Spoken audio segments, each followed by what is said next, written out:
Ukraine में जब रूसी फौज कमजोर पड़ रही थी तो उस वक्त ईरान ने पर्दे के पीछे से रूस को अपने हजारों घातक कामिकेज ड्रोन दिए थे, जिनकी बदौलत रूसी फौज यूक्रेन में दोबारा वापसी कर पाई थी। ड्रोन्स के अलावा ईरान पर रूस को मिसाइलें और गोला बारूद सप्लाई करने का आरोप भी लगा था, लेकिन ईरान ने कभी सामने से इन्हें नहीं माना और अब उत्तर कोरिया के तानाशाह किम जोंग उन ने रूस के कुर्स्क में यूक्रेन के खिलाफ लड़ने के लिए अपने 10,000 से ज्यादा सैनिक भेज दिए हैं, जिनकी पुष्टि अमेरिकी रक्षा मंत्रालय ने कर दी है। लेकिन इस सब के बीच एक बहुत बड़ा खुलासा हुआ है जो अमेरिका और इजराइल के लिए बहुत बड़ी आफत बन सकता है।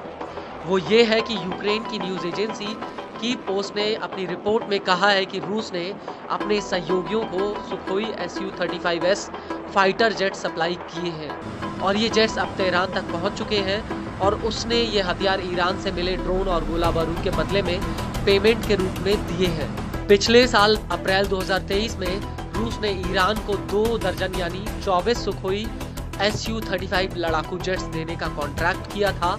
हालांकि इससे पहले ये जेट्स मिस्र खरीद रहा था क्योंकि मिस्र ने रूस के साथ $2 अरब की डील की थी, लेकिन बाद में मिस्र ने अमेरिका के डर से ये डील तोड़ दी थी। लेकिन मौके का फायदा उठाकर ईरान ने ये जेट्स रूस से खरीद लिए।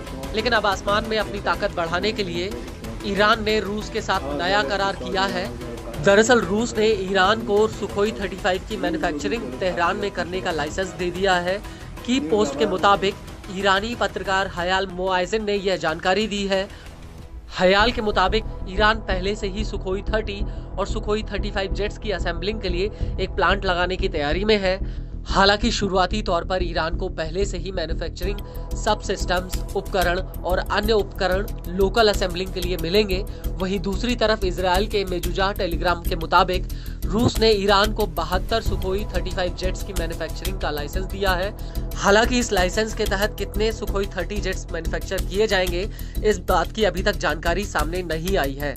रिपोर्ट के मुताबिक ये पूरी डील 22 से 24 अक्टूबर 2024 को रूस के कजान में ब्रिक्स सम्मेलन के दौरान हुई थी।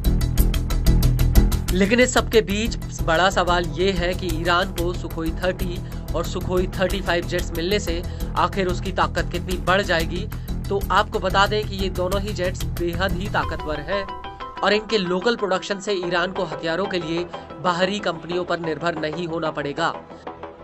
लेकिन इससे भी अहम बात यह है कि सुखोई 30 और सुखोई 35 जेट्स सबसे ज्यादा एडवांस और बहुउद्देशीय जेट्स हैं। इन दोनों को ही रूस के सुखोई 27 से बनाया गया है। नाटो के पास ऐसे ही फ्लैंकर जहाज हैं। नाटो और रूस के जेट्स में कई ऐसे फीचर हैं जो एक जैसे हैं, लेकिन इनमें सबसे बड़ा फर्क अलग अलग मिशन में इनका इस्तेमाल है। आपको बता दें कि सुखोई 30 जेट में 2 सीटें हैं। यह लंबी दूरी वाला जेट है जिसका इस्तेमाल कई तरह के मिशंस के लिए हो सकता है। यह कई तरह के मिलिट्री ऑपरेशंस में कारगर है। यह जेट हर मौसम में मिशन को अंजाम दे सकता है। वहीं सुखोई 35 जेट को सुखोई 30 से अपग्रेड करके बनाया गया है। इसका इंजन बेहद ही ताकतवर है।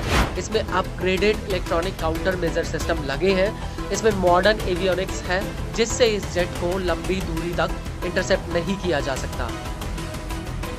यह एक बार में कई टारगेट्स पर निगरानी भी रख सकता है।